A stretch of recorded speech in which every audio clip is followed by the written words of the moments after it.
afternoon, kids! Kahapon ay napag-aralan natin ang tungkol sa batas na siyang nakakatulong upang mapangalagaan o maingatan ang ating kalikasan. Ngayon naman ay alamin natin ang tungkol sa environmentalism. Paano ito isinasagawa at ano ang naitutulong nito sa ating kalikasan. Kaya tara mga bata, samahan niyo ako! Magandang hapon po, Ma'am Ellen. No, magandang hapon din sa'yo, Benzi. Ano po ang environmentalism? Yung environmentalism, ito ay kaisipan na tayo ay nagpapahalaga sa ating kalikasan at kapaligiran. Ito ay pagkilos ng mga mamamayan. Ito ay kaisipan, pagkilos ng mamamayan para higit na pahalagahan ang ating kapaligiran. Ano po ang halaga nito sa ating kalikasan? Kung meron tayong practice sa ating sarili na pahalaga ng ating kalikasan, hindi basta-basta na lang na nasasawalang bahala ang ating likas yaman at kapaligiran.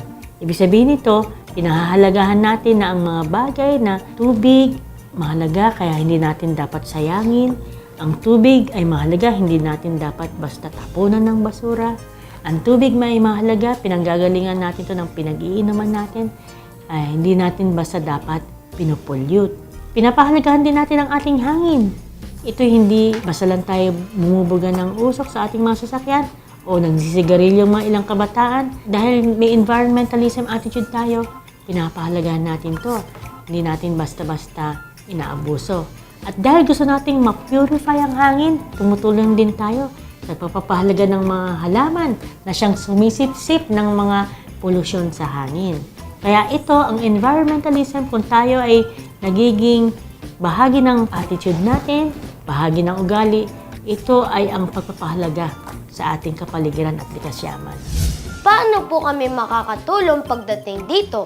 Bilang mga kabataan, no? Kasi sa eskwelahan, sinisimulan ng ituro yan sa inyo. Science and health, sa inyong values education, araling panlipunan, sibika. At kung siguro, higit tayong nag-aaral bilang kabataan, higit nating pinakikinggan si teacher, higit tayo nagpa-participate sa mga proyekto at programa sa ating paaralan tulad ng National Eco Savers Program kung saan ang bawat bata ay pinaiigting ang kanyang eco-saving attitude, no? Para hiwa-hiwalay dalhin sa eskwelahan ng mga recyclables niya at ang eskwelahan naman sa patulong ng DNR, sa tulong ng ating mga private sector partners ay kumausap sa mga pwedeng bumili ng mga naipon na mga recyclable materials ito. At kung pahalagahan pa natin, hindi lahat ng basura. Siguro, kung titignan lang natin ang gamit pa, hindi pa dapat siya itapon. Pwede pa siyang maibenta, pwede pang kumita ang bata para pandagdag na pera niya sa kanyang baon o kaya sa kanyang mga proyekto sa paaralan. Hindi ba maganda yan, Benz? Opo. Ayan. Ano naman po ang may papayo nyo sa aming mga bata sa pagsali sa mga activity na may kinalaman sa pangangalaga ng ating kalikasan? Kung meron kayong pagkakataon sa eskwelahan, kahit na murang isipan nyo, papasamahin kayo para mag-observe ng mga puno, papasamahin kayo para tumingin-tingin at ayusin ang mga basura. Kung nasa kolehiyo na o mga 4th year high school, patutulungan din para maghikayat ng mga ibang mga tao, magbigay ng polyeto sa komunidad. Kung kaya na nila, tutulong pang maglinis ng mga estero at bangkatubigan. Kung merong mga ganitong pagkakataon sa inyo, Benz, bilang kabataan, magandang maging bahagi ng mga ganitong proyekto.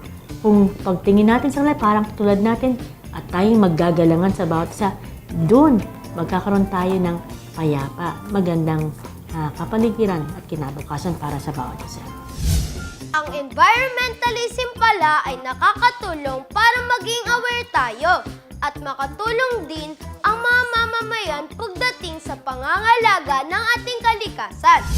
Kailangan talaga ng pagkakaisa ng bawat tao para wag tuluyang masira ang likas na yaman na bigay sa atin ng Diyos. Mga bata, alam niyo ba kung ano ang DENR? Sino-sino kaya ang bumubuo dito?